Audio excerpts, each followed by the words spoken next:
Halo sahabatku semua, selamat datang kembali di Satu Tingkat, tempat kita membedah dunia dari sudut pandang yang enggak biasa. Pada video kali ini, kita bakal kupas tuntas tentang bagaimana China baru saja membalas pukulan tarif Amerika dengan menyerang di titik paling menyakitkan. Di sini kita bakal bikin kalian mikir ulang soal siapa sebenarnya yang pegang kendali dalam permainan ekonomi global.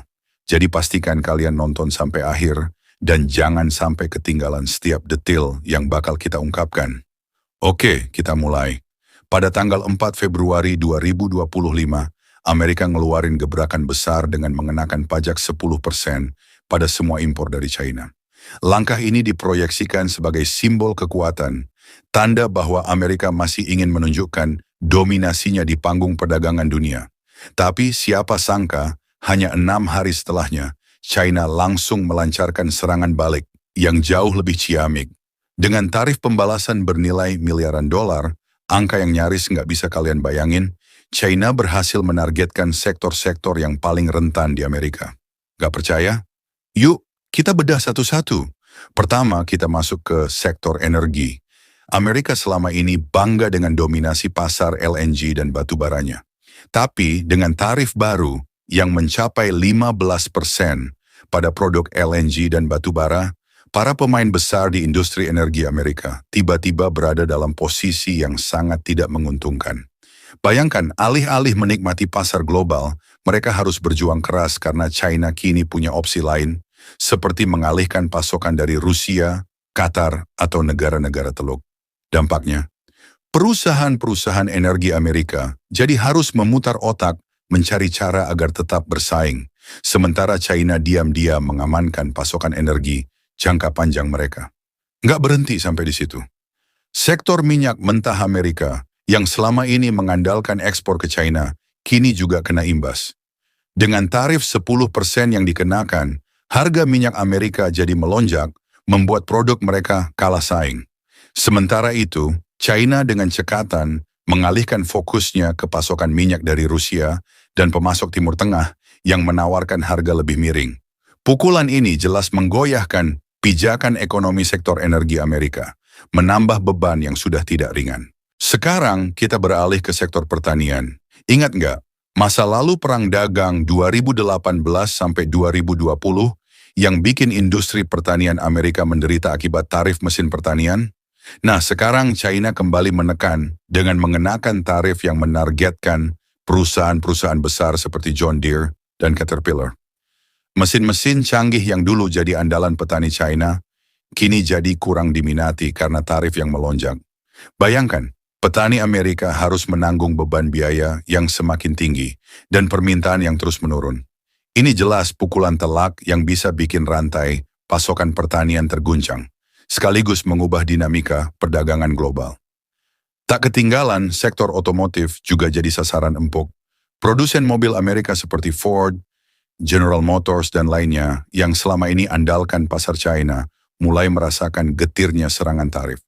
China mengenakan tarif pada kendaraan bermesin besar dan truk pickup yang selama ini menjadi andalan produsen otomotif Amerika. Selain itu, munculnya produsen kendaraan listrik dari China, serta naiknya permintaan mobil dari Eropa dan Jepang semakin membuat dominasi otomotif Amerika di pasar China mulai pudar. Gimana nggak kalau produk-produk yang selama ini dianggap premium tiba-tiba jadi kalah saing di pasar yang sangat kompetitif ini? Nah, di balik serangan tarif di sektor-sektor konvensional seperti energi, pertanian, dan otomotif, ada satu langkah strategis yang benar-benar mengguncang: pengincaran sektor teknologi dan logam langka. Kalian pasti udah nggak asing lagi sama raksasa teknologi Amerika seperti Google. Selama bertahun-tahun, Amerika sibuk menargetkan perusahaan-perusahaan teknologi China seperti Huawei dan TikTok. Tapi sekarang, China membalik naskah dengan meluncurkan penyelidikan anti-monopoli terhadap Google. Bayangkan, jika penyelidikan ini berujung pada denda yang besar atau pembatasan ketat, pendapatan iklan Google bisa jatuh drastis, hingga miliaran dolar hilang begitu saja. Langkah ini jelas menunjukkan bahwa nggak ada perusahaan teknologi Amerika yang kebal dari pukulan China. Yang makin bikin merinding, China ternyata pegang kendali atas logam langka.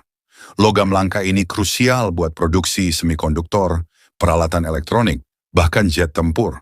Dengan menguasai lebih dari 70% produksi global dan memberlakukan kontrol ekspor pada 25 elemen penting, China punya senjata rahasia yang sangat mematikan. Kalian ingat nggak? Bagaimana pada tahun 2010, Jepang sempat dilanda krisis ketika pasokan logam langka dari China dibatasi? Bayangkan jika kondisi serupa terjadi pada perusahaan-perusahaan besar seperti Intel, Tesla, Boeing, atau bahkan industri pertahanan Amerika. Krisis rantai pasokan yang tiba-tiba bisa bikin sektor-sektor strategis Amerika lumpuh dalam sekejap. Selain itu, China juga melebarkan cakupan pembalasan dengan memperluas daftar hitam entitas bisnis yang dianggap tidak dapat dipercaya. Beberapa perusahaan besar Amerika, seperti PVH Corp, induk dari brand-brand keren seperti Calvin Klein dan Tommy Hilfiger, sekarang sudah masuk ke dalam daftar tersebut. Pesan yang disampaikan jelas. Kalau kamu berbisnis di China dan dianggap merugikan kepentingan Beijing, siap-siap aja deh kena pembatasan, bahkan larangan langsung. Ini artinya bisnis Amerika yang dulu merasa aman karena pasar China adalah surga baru, kini harus siap menghadapi konsekuensi serius jika tak menuruti aturan main dari Beijing. Di balik semua dinamika ini, medan perang perdagangan global ternyata sedang bergeser dengan cepat. Dulu, Amerika selalu memegang kendali dengan menggunakan tarif dan sanksi sebagai senjata utama. Tapi sekarang China telah menunjukkan bahwa mereka bukanlah pemain pasif. China pintar mengalihkan strategi dengan mengurangi ketergantungannya pada sektor-sektor yang dikuasai Amerika. Mereka mulai membangun aliansi baru dengan negara-negara seperti Rusia, Qatar, negara-negara Teluk, bahkan Afrika dan Amerika Latin. Strategi ini nggak hanya soal ekonomi, tapi juga soal geopolitik. Dengan cara ini, China berusaha mengikis dominasi dolar Amerika sebagai mata uang cadangan global yang selama ini menjadi kekuatan utama Washington. IMF sendiri udah mengeluarkan peringatan keras. Ketegangan perdagangan yang terus berkepanjangan bisa mengakibatkan ketidakstabilan global. Mulai dari kekurangan pasokan, inflasi yang meroket, sampai pasar keuangan yang makin volatile. Situasi ini bisa berujung pada terjadinya perubahan besar dalam tatanan ekonomi dunia. Jadi pertanyaannya adalah, apakah kita sedang menyaksikan awal dari konflik ekonomi skala penuh? Atau ini cuma fase sementara yang akan segera berlalu? Satu hal yang pasti, strategi China yang semakin agresif dan terukur telah membuat permainan ini jauh lebih berbahaya daripada yang pernah dibayangkan. Sekarang mari kita bayangkan beberapa skenario ke depan. Misalnya, bagaimana jadinya jika China memutuskan untuk mengenakan tarif tambahan pada produk-produk teknologi andalan Amerika seperti iPhone? Silicon Valley yang selama ini dikenal sebagai pusat inovasi global bisa terguncang hebat. Apple yang sangat bergantung pada pasar dan rantai pasokan dari China mungkin harus menghadapi penurunan permintaan secara signifikan. Lebih parah lagi, jika China memperketat kontrol ekspor logam langka lebih jauh, industri semikonduktor, kendaraan listrik, dan perangkat keras pertahanan bisa mengalami krisis rantai pasokan yang parah. Semua itu bakal mengakibatkan biaya produksi yang meroket dan daya saing global Amerika menurun drastis. Di balik semua serangan balasan ini, muncul pula pertanyaan mendasar yang harus kita renungkan bersama. Apakah Amerika harus terus membakar jagoan tarifnya? Atau sebaiknya mundur dan mencari jalan damai agar situasi nggak makin runyam? Selama ini, Washington tampak yakin bahwa tekanan ekonomi lewat tarif dan sanksi bisa membuat China menyerah. Tapi sejarah telah mengajarkan kita bahwa ketika sebuah negara terpojok, ia justru akan menemukan cara untuk beradaptasi dan bahkan membalikkan keadaan. China, dengan strategi yang cerdik dan persiapan matang, telah menunjukkan bahwa mereka tidak hanya mampu menyerap pukulan, tapi juga membalas dengan kekuatan yang bisa mengguncang tatanan global. Kita juga nggak bisa menutup mata terhadap kenyataan bahwa kebijakan tarif timbal balik ini sudah mulai mengasingkan Amerika dari sekutu-sekutunya. Negara-negara Eropa, Jepang, dan Korea Selatan yang selama ini pernah menjadi bagian dari aliansi strategis Amerika, kini makin ragu untuk mendukung kebijakan keras Washington. Isolasi ini semakin memperlemah posisi Amerika dalam arena perdagangan internasional, sementara China malah semakin memperkuat hubungan ekonominya dengan negara-negara lain yang memiliki visi serupa. Bayangkan, bagaimana jadinya jika negara-negara mulai beralih dari dolar Amerika ke mata uang alternatif dalam transaksi perdagangan global.